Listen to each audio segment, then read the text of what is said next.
színpadra szólítom, egymás után van itt 4 szék és 4 mikrofon, úgyhogy foglaljátok akkor el a helyeteket. Simon Anita, fenntarthatóságért és körforgásos gazdaságért felelős vezérigazgató helyettes az Alteo csoportnak.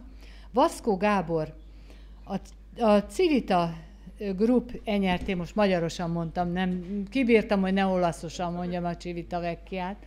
A Civita Group NRT igazgató tanácsának az elnöke, ez mind a 2 cég már tőzsdén jegyzett.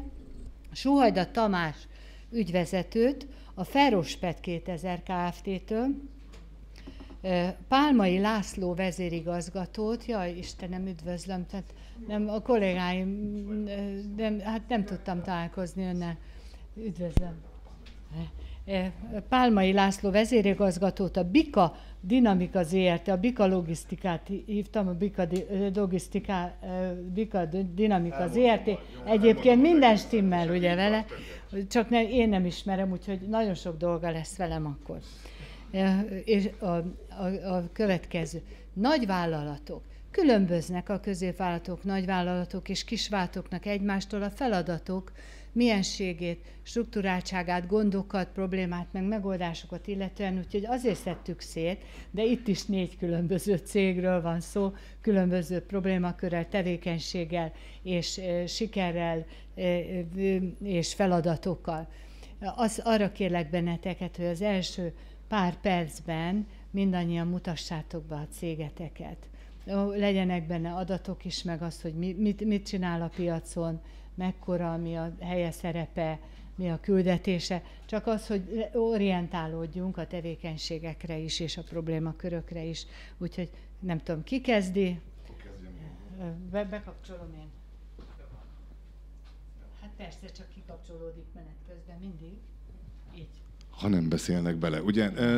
Hát akkor én is nagyon sok szeretettel üdvözlök mindenkit. Igen, tehát én is néztem, hogy valójában mikor jövünk, és a papíron ott Szécsi Gabriella van, és az nem én vagyok, azért, hogy rózsaszín az ingemettől még nem ennyire változott meg a cég. Mert már minden el volt készítve, minden anyag már, amikor szóltatok, hogy... Így van, de mert ebbe élünk. Ugye azért mi a logisztika területéről jövünk, az, hogy nagyjából 2 nap egyformán nem telik el, ez egy teljesen normális már évek óta. Akkor egy kicsit a cégről egy pár gondolatban, tehát valójában ténylegesen 2 cégről beszélünk, ugye a Bika Logisztika Kft., illetve ugye a Bika Dinamika ZRT. A Bika Logisztika Kft., ugye valójában ő az anyavállalat a mi vállalatunknál, ő 33 éves, és szolnoki székhelyről indulva, most már valójában a 2 cégben egyben Budapesten, Kecskeméten, illetve Győrben is van telephelyünk, az egész országban jelen vagyunk. 3 fontos területet viszünk, mint a logisztikában általában. Ugye, amiből indult az egész cég, az a szállítmányozás, valójában utána van fuvarozás, tehát saját fuvareszközünk, illetve raktári kapacitással Budapesten, illetve pontosabban Harasztiban, tehát Dunaharasztiban, illetve ugye Szolnokon rendelkezünk. Akkor egy pár adat, jó, a cégcsoport 13,5 milliárdos, 250 ember jelenleg, ugye, és ebben így nagyjából a nagyvállalati kategóriába így bele tudom képzelni magunkat, bár ugye ez csak adatszinten van. Az én fejemben ugye egy nagyvállalat, egy közép, meg egy kisvállalat között leginkább folyamatoldalon lehet különbség, és majd remélhetőleg erre kitérünk, hogy mi az, amit mi gondolunk erről. Magyarországi viszonylatban ez nagy vállalat már. Igen. Tehát azért mondom, tehát adatszinten már elértük azt is, valójában ugye ez volt a cél. Gabriellával ketten visszük a 2 céget, azt, hogy 2 jogi entitásról beszélünk, valójában az ügyvezetés nem válik el. Nálunk ugye ez a vegyes vezetés ugye kb. 11 éve van, amióta a tulajdonos, ugye, aki sajnálatos módon 17-ben meghalt, a Bika Logisztikának, átadta nekünk egy külsős csapatnak ugye a vállalat irányítását. 11 éve visszük, menedzsmenttel, és igazából nincs is más, csak az, amit a tulajdonos mondott, ugye, hogy ami nem nő, az csökken. Tehát nekünk majd a stratégiákban valójában ez jön, de majd ezt előre majd elmondom. Jó? Nagyon szépen köszönöm. Nagyon szépen köszönöm. A létszámadatot mondja csak. És az a két cégnek a hogy mi a másik cégnek a tevékenysége, amik a logisztikát ugyanaz, mondtad, a igazából, ha marketing oldalról fogom meg, akkor ugye az egyik az komplex szolgáltatása nyújt, a vevőjének, a másik pedig integrált szolgáltatást. Tehát valójában speciális... Hát ebből rögtön megtudtam. Ez a marketing, erről beszéltem, de amúgy ténylegesen hasonló tevékenységet nyújt, csak ugye más vevő portfólióban, más típusú, mélységű szolgáltatást tudunk nyújtani. Igen. Köszönöm szépen. Köszönöm szépen, és akkor most Suhajda Tamás következik. Jó napot kívánok, sziasztok! Tényleg. A tiéd jó? Jó a tiéd jobb. Igen, csak őnek erősebb a hangja. Sziasztok, jó napot kívánok! Köszönöm szépen a meghívást. Még egyszer Suhajda Tamás vagyok, a Ferospet 2000 Kft-nek a második generációs vezetője. Jó. 14 éve viszem a vállalkozásunkat, nagyon fiatalon csöppentem ebbe bele. Édesapám egyébként, meg öcsém egy másik családi vállalkozást visz, úgyhogy teljesen egyedül vagyok ebben a vállalkozásban. Közúti te már utód vagy? Hát én úgy második generáció, és itt csatlakozok itt, tehát nincs két ugyanolyan nap. Mi a közúti áruszállításban dolgozunk, és elsősorban túlmértes árukat szálltunk egész Európában. 130 járműszerelvénnyel dolgozunk, 150 különböző típusú pótkocsival. Elsősorban az építőipart és ahhoz kapcsolódó tevékenységet szolgáljuk ki, de ahogy megy az idő, egyre több szolgáltatást próbálunk felvenni. Ezen kívül szállítmányozással is elkezdtünk foglalkozni az elmúlt időszakban, ez erőteljes növekedési pályán van, illetve daruzással, tehát arra törekszünk, hogy komplex logisztikai szolgáltatásokat tudjuk nyújtani, és egyébként a cégünket egy ilyen projektlogisztikai cégnek tartjuk, tehát nagyon sok projekten tudunk részt venni. 180 alkalmazottunk van, a másik cégünkben 60, az teljesen mással foglalkozik, betonacél gyártás, kereskedés, az Dabason van az is, mint mi. 250-en vagyunk a cégcsoportban, ahogy mondtam, nálam 180, és a forgalmam pedig 8,5 milliárd forint volt a tavalyi évben. Akkor nőtetek is azóta, hogy megkaptátok az üzleti etikai díjat, mert hogy itt is üzleti etikai díjazott cégek ülnek, mint ahogy a középvállalati kategóriában. Mert hogy bennetek bízom, hogy biztos hitelesek vagytok, amit mondtok. Vaszkó Gábor vagyok, a Civita Group nyertének. Be van kapcsolva? Fölfele? Be. Jó, úgy. Most jó. Tehát akkor Vaszkó Gábor, még egyszer, Civita Group nyertének az igazgatósági elnöke. Egy 30 éves út vezetett ide, ami 92-ben szüleim alapították ezt a kukorica feldolgozó üzemet, ami Debrecen mellett Monostorpályiban. Ma már Magyarország legnagyobb kukoricamalma, hiszen többszöri fejlesztés után vált egy ilyen piaci pozíciót tudtunk megszerezni. Ugye én is második generációs vezető vagyok, abban a szerencsés helyzetben, hogy én még saját szememmel láttam kisvállalatból közép, majd nagy kategóriában nőni a céget. Ezt már az utánam jövők majd nem mondhatják el magukról, de nyilván ilyenkor feladat a tapasztalat átadása, hogy minél több információt, minél több értéket tudjunk átadni a utánunk jövőknek. Ez az értékalapú gazdálkodás egyébként át is hatja az egész cég működését, függetlenül attól, hogy enyertékét működünk, és rengeteg szabálynak, rengeteg olyan nagyon-nagyon szűk mesdjén szabott szabályrendszernek kell megfelelnünk, de úgy gondolom, hogy az érték alapú családi gazdálkodás és a feszes pénzpiaci gazdálkodásnak egy ilyen nagyon jó kombinációját tudjuk megmutatni. Körülbelül 5%-a a cégnek közkészhányadként forog a tőzsdén, a család nem akar eladni egyelőre, de nyilván nem tudhatjuk, hogy mit hoz a jövő. Ebből persze a gazdaságújságok nehogy azt írják le, hogy akkor én már most bejelentettem, hogy előbb-utóbb exitálni akarunk, mert nem. Nincs itt gazdasági újságíró. Egyáltalán nem erről van szó, egyébként lokapot is vállaltunk, úgyhogy nem fogunk kiszállni a cégből. Tehát amint említettem, a kukorica, ami a mi svájci bicskánk, ebből mindenféle funkciókat nyitogatunk ki.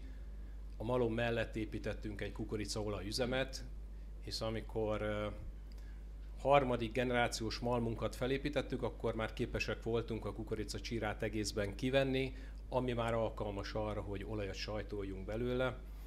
Hogy önmagában a kukorica nem egy olajnövény, abból nem nagyon lehetne olajat sajtolni, viszont a csírájából már igen, ott már kellően magas olajtartalma van, amiből akkor egy hidegen sajtolt, kiváló minőségű kukoricaolajat gyártunk, ezt is Civita néven. Sajnos a magyar piac még nem volt, meg még nem elég érett, hogy ezt a retail polcokon befogadja, ezért külföldön sokkal sikeresebb, mint kis hazánkban ez a termék. Ami már nem mondható el a kukorica lisztből készült gluténmentes száraz tésztánkról, ebben is akartunk egy nagyon hatékony üzemet építeni, és az volt az alapfilozófiánk, hogy attól, hogy valami gluténmentes, még nem feltétlen kell, hogy drágább legyen, úgyhogy ugyanazon a költségszinten tudunk gyártani, mint bármilyen tésztagyár, tésztaüzem. Ez látszik is a polcok árain, hogy a Civita tészta ma Magyarországon a legolcsóbb tészta a kereskedelmi láncok polcain. Kukoricalisztből. És 100% kukoricalisztből, mindenféle adalékanyag nélkül tudjuk gyártani.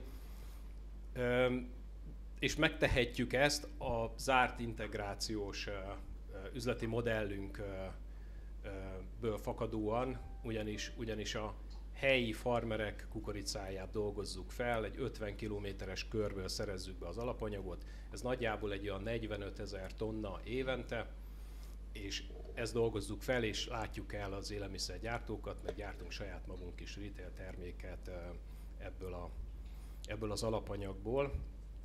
Sokáig nem tudtuk egyébként 2014-ig, amikor az első tészta gyártó vonalunkat építettük, akkor előtte 20 évig nem tudtuk, hogy mi gluténmentes üzem vagyunk, mi csak kukoricát dolgoztunk fel, és a puliszkát megették az emberek, anélkül, hogy tudták volna, hogy az gluténmentes. Viszont jött egy olyan piaci rés, meg egy olyan globális trend az élelmiszer kereskedelemben, ami az egészségtudatos fogyasztók és az allergénmentes élelmiszereket keresők egy ilyen boomot csináltak Nyugat-Európában, ami utána nyilván hozzánk is szépen gyűrűzik be. És akkor szembe jött a lehetőség, amit megragadtunk azáltal, hogy az élére álltunk, és ma Európa legnagyobb kukorica lisztből gluténmentes tészta gyárát tulajdonoljuk és üzemeltetjük. Célunk persze az, hogy ne csak Európában, hanem a tengeren túl is megvessük lábunkat ezzel a termékkel. Azt látjuk, hogy egyébként logisztikában, vagy a logisztikai költségek normalizálódása után ezzel versenyképesek tudunk lenni. Nyilván itt majd későbbiekben kitérünk erre, hogy milyen turbulenciák voltak, meg vannak a piacokon. Jó, és még egyetlen gondolat csak, a legújabb innovációnk, a svájci bicskának a legújabb funkciója, az pedig az ehető tányér és pohár, mert a malmi melléktermékek kombinációjából egy olyan lisztkeveréket tudtunk kikísérletezni, amiből egy préselés... Meg lehet enni a szemetet, nekem ezt mondja. Igen, és még finom is. És még finom is, igen. Ugye kávés poharakat gyártunk, sütünk és préselünk, illetve tányérokat, amit fesztiválokon a műanyagok helyettesítő vagy alternatívája ez. Európában kevesen tudják, 60 milliárd kávés poharat dobunk ki évente. Az nagyon nagy szám. Na, ez a borzasztó. Első kanyarban mi 60 milliót akarunk a piacon eladni, ami nagyon, nagyon kis része ennek. Nyilván a végső, vagy a jó megoldás az lenne, ha minél kevesebbet használnak az emberek egyszerhasználatos termékeket, de ha már nem tudnak lejönni erről, akkor mi kínálunk egy olyan megoldást, amivel lelkiismeret furdalás nélkül megtehetik. Egy full marketinges vezetője egy nagyon nagy cégnek, aki még marketinget is ismeri, tudja, és önmagával is el tudja adni. Köszönöm szépen. Következő. Bocsánat, elfelejtettem a számokat. A számokat elfelejtetted, csak már belementél nagyon ugye a termékek igen, 70 fő létszámmal dolgozunk, de ez már 15 éve, És ahogy nő a kapacitásunk, a létszámot az automatizálás és a robotizálás miatt nem kellett bővítenünk, tehát a munkahatékonyságunk mondhatjuk, hogy 10 éve folyamatosan nő.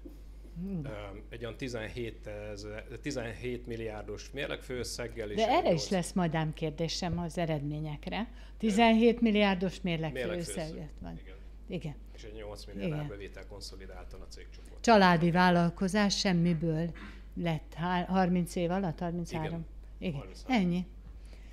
Nagyon szépen köszönöm. Édesapám bölcsész volt, tehát igazából még az sem determinálja, hogy valakinek gazdasági végzettséget. Jobban be kell azt kotorni, az nem bölcsészet volt, amiből ő ezt kihozta. Simon Anita, igen. Parancsolja, Alteo. Üdvözlök én is. És bocsánat, téged kellett volna legelőször. Nem, szerintem ez így jó. A 60-as számbűveletére csak egyetlen egy gondolat jó. 60 000 tonna szerves hulladékot dolgozunk fel a 2 megawatt beépített kapacitású biogázerőművünkben. Úgyhogy ezek a számok, ezek izgalmasak, és örömmel hallottam ezt a körkörös gazdaságra való átállás sztoriát. Már csak az lenne majd a kérdésem később, hogy ehhez van-e megújuló energiád.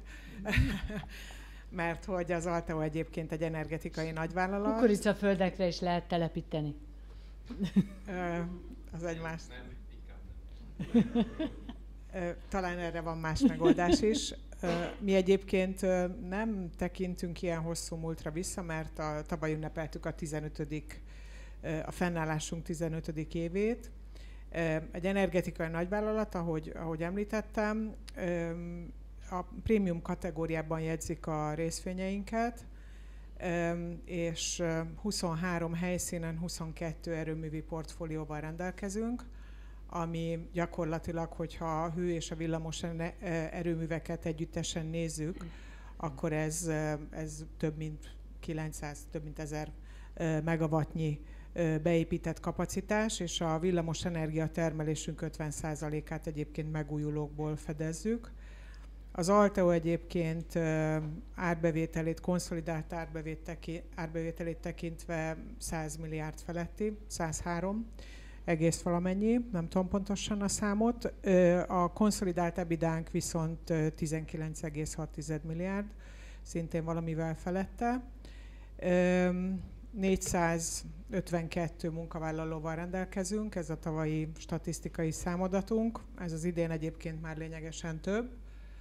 A megújuló portfóliónk az szélerőművekből, naperőműből, vízerőműből, depóniagázból, biogázból áll leginkább, és ami a legnagyobb értékünk, és talán szerintem a legnagyobb innováció az Alteóban, az a szabályozási központunk, ami azt jelenti, hogy az ipari termelés legnagyobb megújuló kapacitását az Alteo szabályozza az országban, több mint 2/3 egyébként.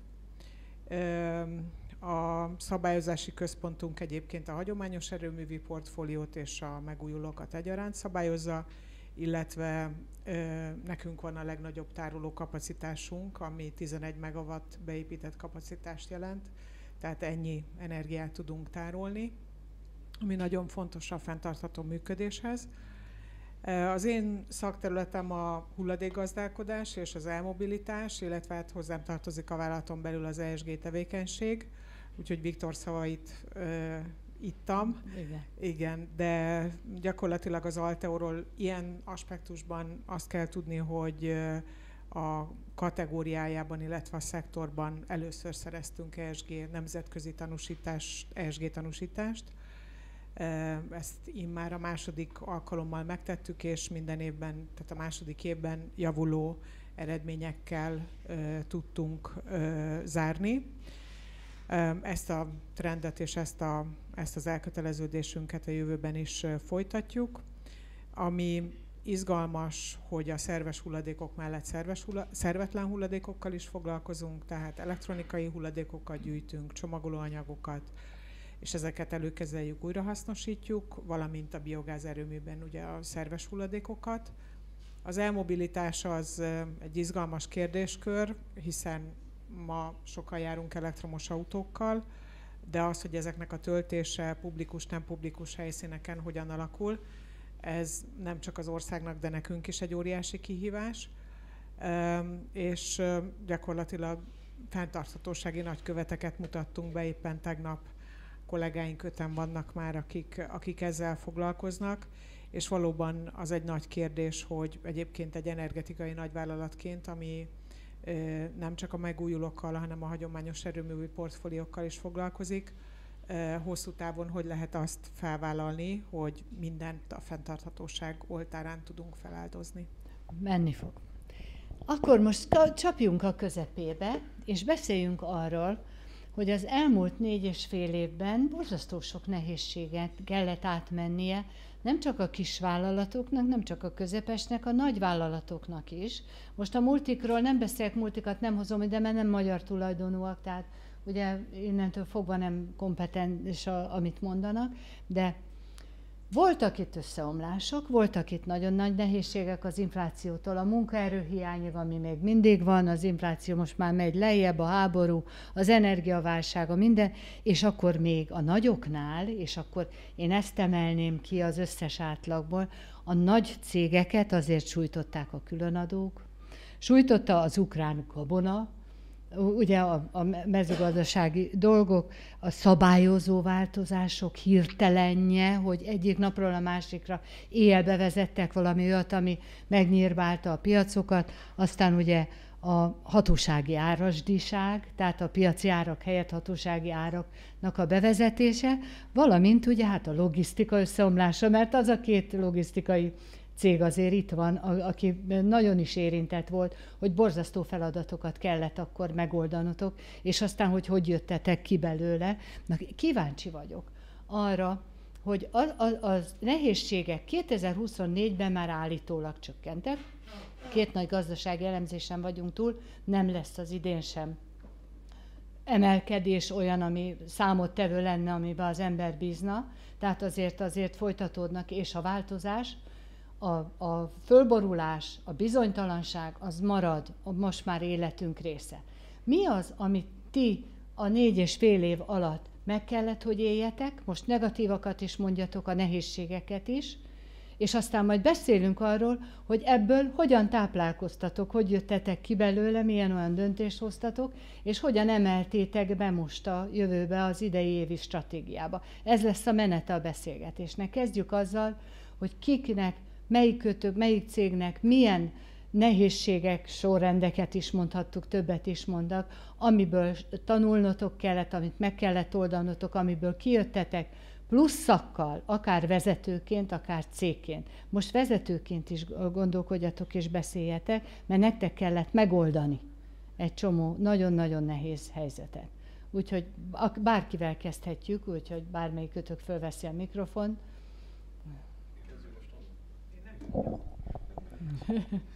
Az energetika. Mi van most? Nem csak a hölgyek az előtt, csak azért nem merik. De hát most tett el a mikrofont, úgyhogy tiéd az előny, úgyhogy tiéd a meló. Köszönöm szépen, uraim. A energetikai szempontból azért ez egy... Ő a nyerő üzletág volt, igen. Ez egy elég izgalmas időszak volt.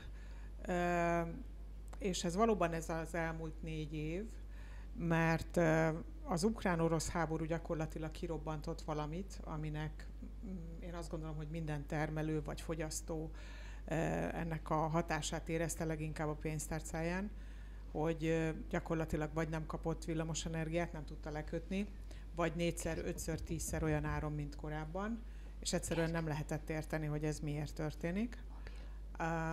Ugyan mi abból a székből, ahol mi ülünk, mi azt láttuk, hogy ennek az a folyamat, amiben benne vagyunk, az biztos, hogy valamilyen hatást fog gyakorolni a gazdaságra, nem csak Magyarországon, hanem Európa szerte.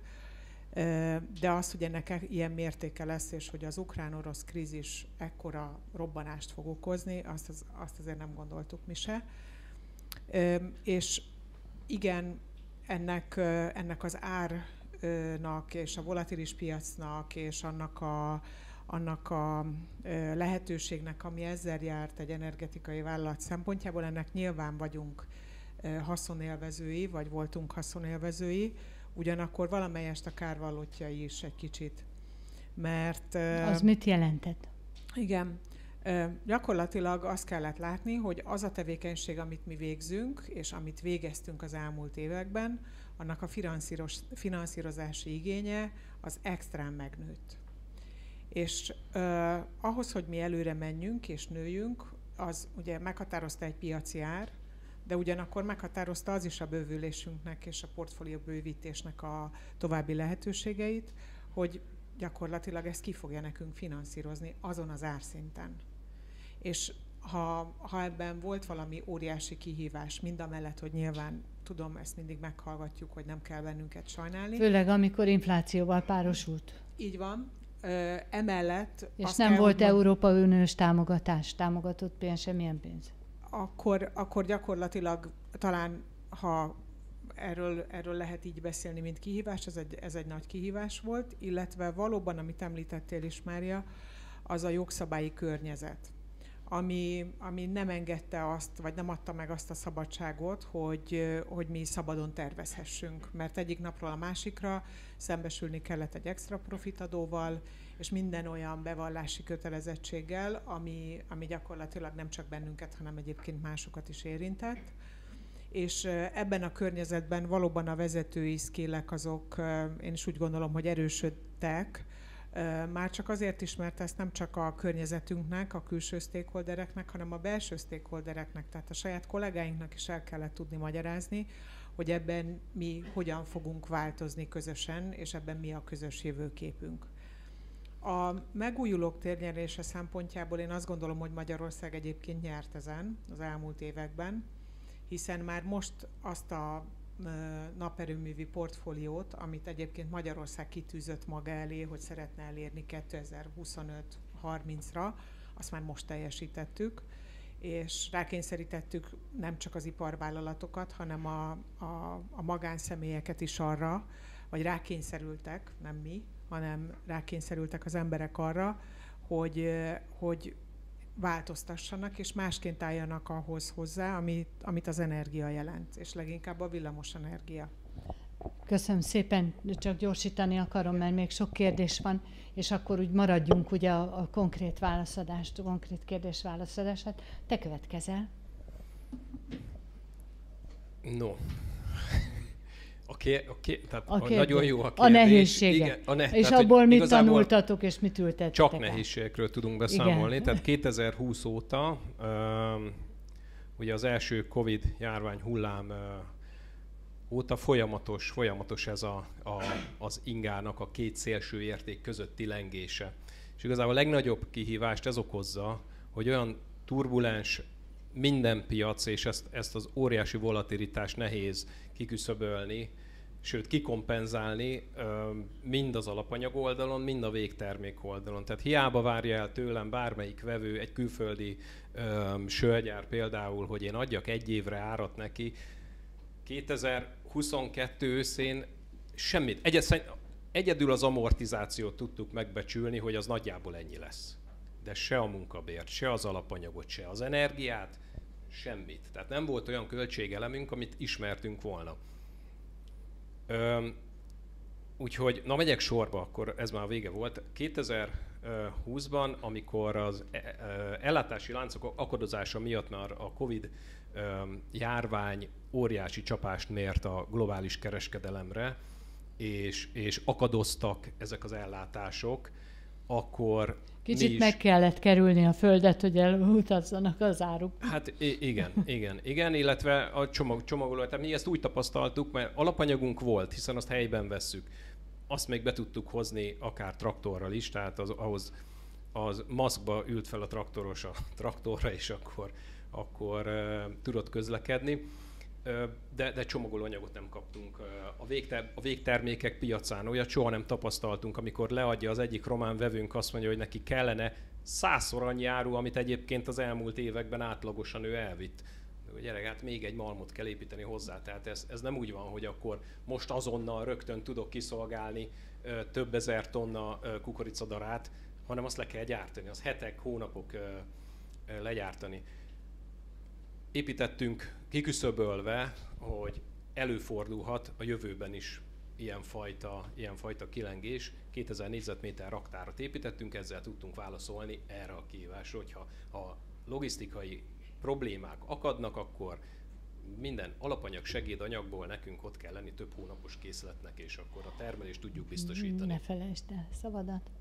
Csak azt akartam kérdezni, hogy a nagyoknak nagyobb a tőkeereje, hogy gyorsan tudjanak mozdulni, ha anyagiakról van szó, tehát hogyha be kell valamit gyorsan rakni a kasszába is, ugye megemelni, de amiben nem volt versenyelőnyetek, az mi? Hát az éppen a vezető képesség, a tudás, az azonnali reakció, az a döntés képesség, amikor egy hatalmas krízisből nektek ki kellett jönni, és nagyon gyorsan, és élére kellett állni, és elsőnek kellett lenni előbb, mint ahogy történtek a folyamatok, azért azokat is szőjétek bele, tehát magatokat.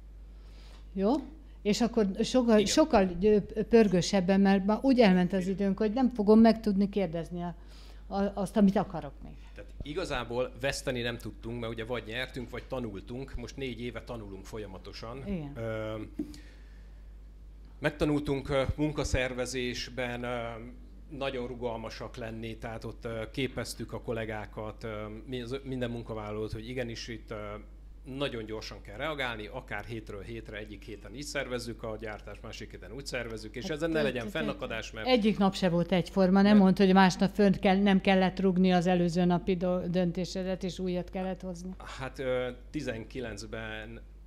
18 volt az utolsó olyan üzleti tervünk, amit tartani tudtunk. És nincs üzleti terv. Hát és hiába kérik egyébként finanszírozó bankjaink, meg akár, hogy üzleti tervet készítsünk, elkészítjük, de 4 éve nem az valósul meg. Hát arra nem lehetett üzleti tervet készíteni, hogy egyszer csak egy világjárvány. Tehát ez a prompt helytállás. Igen, ki fog törni.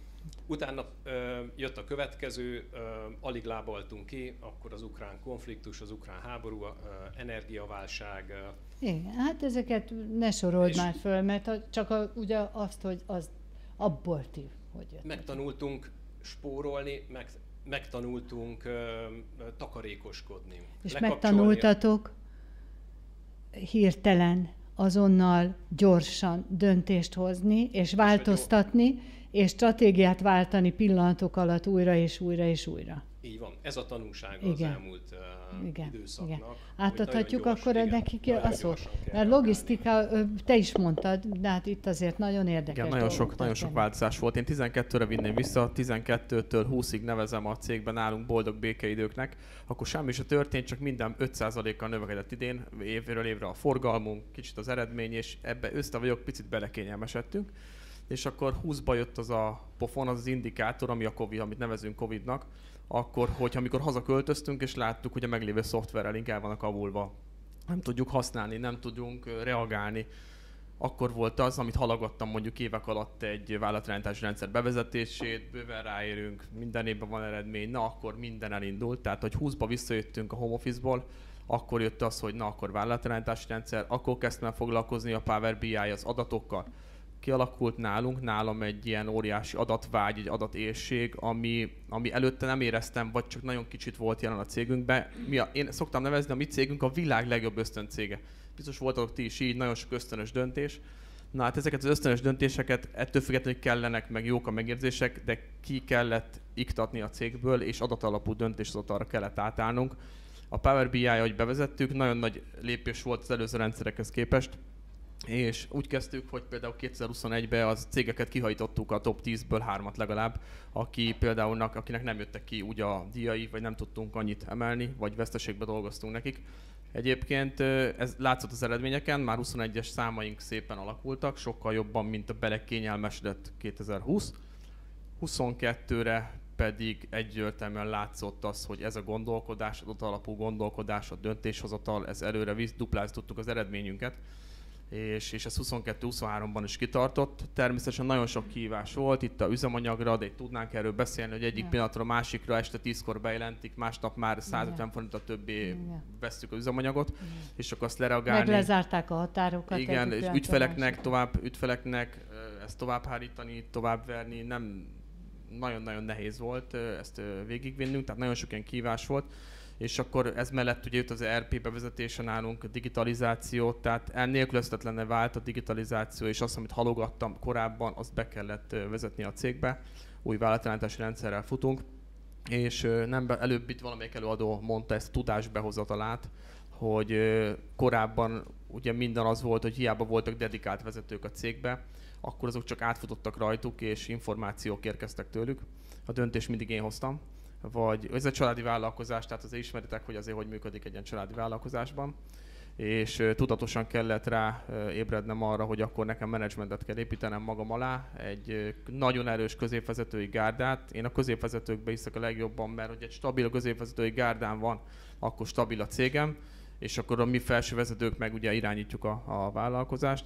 Tehát kialakultak ezek a középvezetők, a felelősségkörök, a struktúra, a stratégia, és ezek nem elcsépelt szavak, ezekre tényleg valóban odafigyelek, hogy ez kialakult 2022-23, és ezek voltak a mi reakcióink egyébként ezekre a helyzetekre, hogy céges struktúrát, csapatot építettünk, felelősséget adtunk az középvezetőknek, nem csak átfolytatjuk az információt, delegáltunk, valóban delegálunk, és ez igazából mai napig folyamatosan és a ti szakmátokban csak ezek a cégek élték túl, és a logisztikai szakma olyan, és a webáruházas rendszerek, ugye, olyan fejlődésen ment át, digitális fejlődésen, technológiai fejlődésen, amivel meghaladta a korát szintet. Tehát még a kényszer is elképesztő jó versenyképességet alakít annál, aki azt csinálta, amit te. Igen, tehát ez belekényelmesedés. Tehát ha lehet jó dolgot mondani, a Covid-ra nem szabad ilyet mondani, de hogyha egy jó dolga lehet, az volt, hogy pofonvert.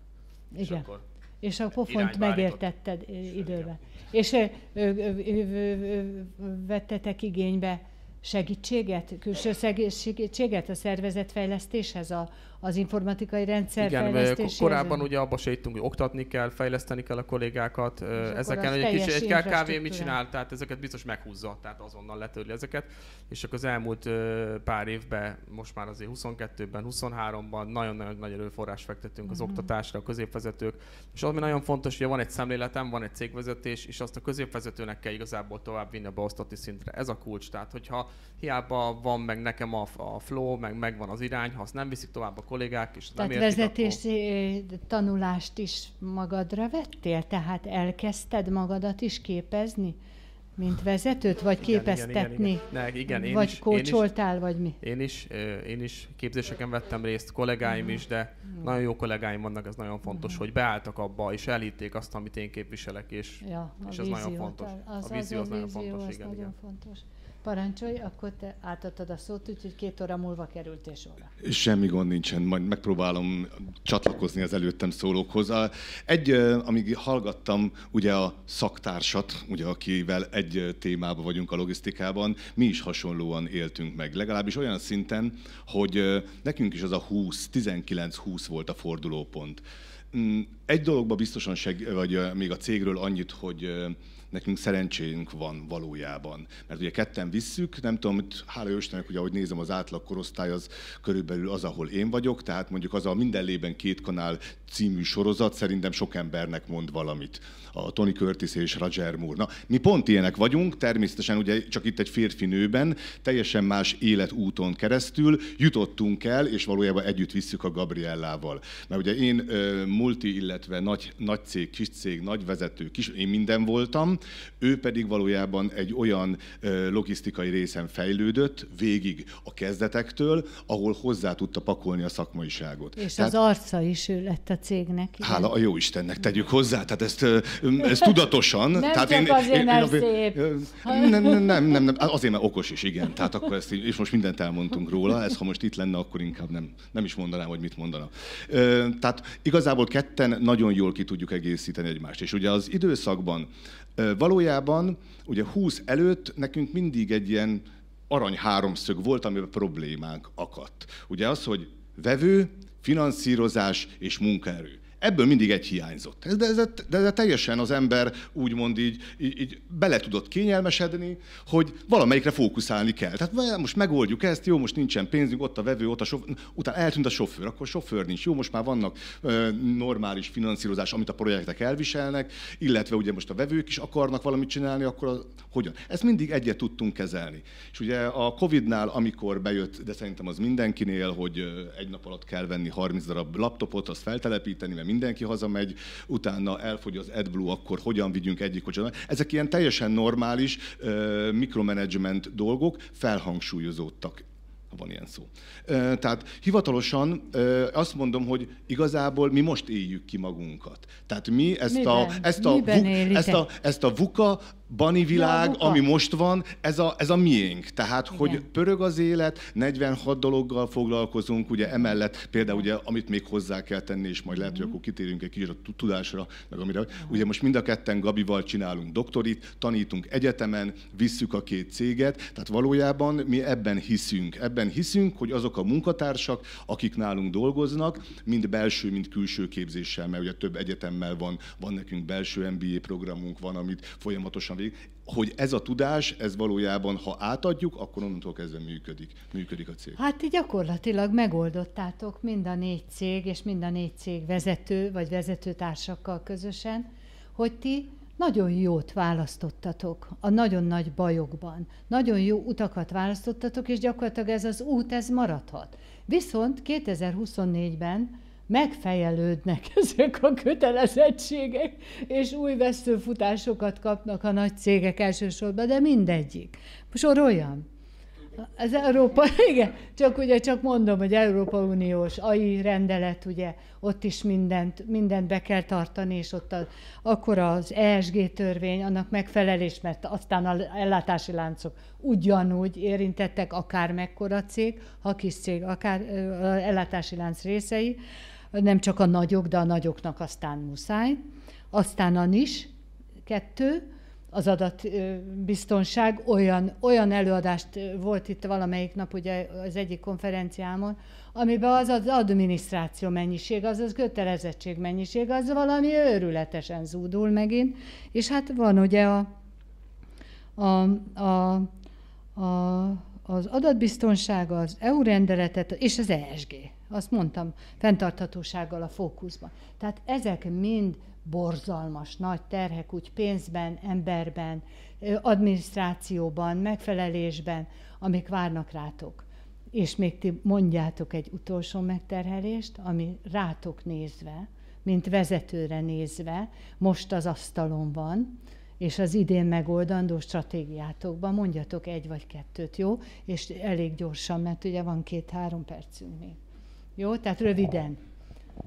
Én azért irigykedve hallgattam ezt a tudásátadást, mert én ezt nem látom ennyire rózsásan, ha lehetek őszinte, és nem azért, mert nincsenek struktúrák, hanem azért, mert szerintem egyre nehezebb megtalálni akár így az egyetemekről kikerülő srácokat, akik akarnak dolgozni és itthon akarnak dolgozni. Abban egy izgalmas utat kell számukra mutatni, és egy izgalmas visionary leadernek kell lenni ahhoz, hogy oda is csatlakozzanak, és ebben szerintem van nehézség, és hogyha csak a saját nehézségemről kell beszélni, akkor ugye mi, mint Alteo, nagyon sok esetben akvizíciók útján bővítjük a portfóliónkat. És törekszünk arra, hogy olyan cégekkel foglalkozzunk, vagy olyan cégek kerüljenek a kötelékünkbe, aki ugye, hogyha energetika, akkor alapvetően asset-based. Tehát akkor felvásároljátok. Igen. A maga infrastruktúrájával, munkaerő infrastruktúrájával együtt igen. is, mert ugye a munkaerő problémára utaltál az igen, és ennek az integrációja szerintem egy óriási kihívás. Igen. Hogy nem szerintem, ebben mi élünk a mindennapokban, és pont ez talán a 24-es, 23-as, 24-es évnek a legnagyobb kihívása, hogy ezt az integrációt hogyan és milyen formában, és talán ebben van a legnagyobb kérdés, hogy sikeres mindegyik vállalat, de hogy együtt hogyan tud sikeres lenni. Igen, igen. Rövidet kérek. Mert már ottan nézd meg azt a vékony nyilat, itt már stresszelek. Ha egy szóban, akkor munkaerő. Szakképzett munkaerő, ez most a legnagyobb kihívásunk. Igen. Soha nem gondoltuk volna, hogy Monostorpályból egyedüli munkáltatók vagyunk, ezzel valaha is nekünk szembe kell nézni. És az, hogy Debrecenben épül rengeteg üzem és szívja el a munkaerőt, nekünk most nagyon fel kell kötni a madzagot, a gatyamadzagot. Akkumulátorgyárakra gondolsz? Nem csak, Nem? hát az akkumulátorgyár egy a sok közül, tehát rengeteg autóipari, Hát ott most rengeteg igen, ott élelmiszer. most más fejlesztések is vannak. Csak Igen, tehát meg már üzemelnek, tehát hogy a Krones egy francia élelmiszergépgyártó, aki ugyanúgy lakatosokat, gépkezelőket viszel, amire nekünk is szükségünk van. Nyilván jó hír az, hogy sok visszatérő munkavállalónk van, egyébként a fluktuáció nem túl nagy, és elég nagy a lojalitása a cégnél. Az NRTV válásnak egyik olyan pozitív hozadéka, hogy sokkal könnyebbnek érezzük most a toborzást, tehát tavaly nyár óta, mióta NRT-ként adunk fel álláshíret, és sokkal többen jelentkeznek, van egy bizalom, egy stabilitás, egy megbízhatóság, hogy sugall, és így úgy érezzük, hogy át Szóval még tudjuk mindig ezt ez a legnagyobb gond, amit sajnos nem az eszeteken, a vezetői képességeteken múlik, hanem a jéghegynek az alján van ez a hatalmas dolog. Ami... És amit magunknak meg kell oldani, bocsánat, ez az utolsó gondolat, Molnár képzés nincs Magyarországon, nyilván nem kell sok Molnár, de hát az a kevés meg csak kéne. Hát azt nektek kell megcsinálni, hát magatoknak, uram, ha más nincsen. Gépjárművezető képzés sincs Magyarországon. Igen, röviden gyerekek, mert lejárt az idő. Organikus növekedésen voltunk túl, az organikus növekedésnek vannak előnyei, azonnal látható és nagyon látványos eredményt is lehet vele érni. Viszont azért egy pár év távlatában ezeket, hogyha nem szabályozzuk le, meg nem folyamatszabályozunk és nem standardizálunk, akkor ez széthullhat. Tehát ebbe a hibába eshetünk bele, de nem esünk, hanem pont ez idejéves feladatom nekem, hogy ezt a gyors növekedést, ezt a gyors organikus növekedést lesimítsam, és struktúrált keretek közé szorítsam. Akkor én is nagyon gyors leszek. Tehát 24-re meghirdettük a Beyond the Limit nevű stratégiánkat. Ennek valójában 3 különböző része van. Az eszköz, illetve a munkaerő és a folyamatfejlesztés. És akkor itt csak ebből az embert mondom. A munkaerőt ugye tavaly csináltunk egy komplett új kompetencia alapú rendszert. Ez kiválasztástól indul, teljesen fejlesztés, mindegy, nagyon bonyolult, az LT-vel együtt, és nagyjából ezek alapján egy kompetencia alapú HR vezetés az, amit most elkezdünk az embereknél csinálni. Úgyhogy ez vagy egyedülállóak leszünk, és utoljára beszélek róla, mert lehet, hogy nem jött be, de egyelőre hiszünk abba, hogy a tudásnak ezen része, ez fontos lesz a következőkben. Középvállalatok ugyanerre a dologra jutottak, hogy a HR-t fejlesztették, a HR most nagyon fontos. Nekik egy rossz hír, hogyha nagy váltókán növekednek, akkor se tudnak majd megszabadulni még ettől a gondtól, mert ez ma Magyarországon a legnagyobb. Nagyon szépen köszönöm nektek. Nagyon szépen köszönöm Simon Anitának, az Alteo csoportnak a vezérigazgatóhelyettesének, Vaszkó Gábor, tapsot kérek, Simon Anitának. Vaszkó Gábornak, a Civita Group NRT igazgatótanácselnökének, Suhajda Tamás ügyvezetőnek a Ferospet Kft-től, és Pálmai László vezérigazgatónak a Bika Dinamika Zrt-től. Nagyon szépen köszönöm.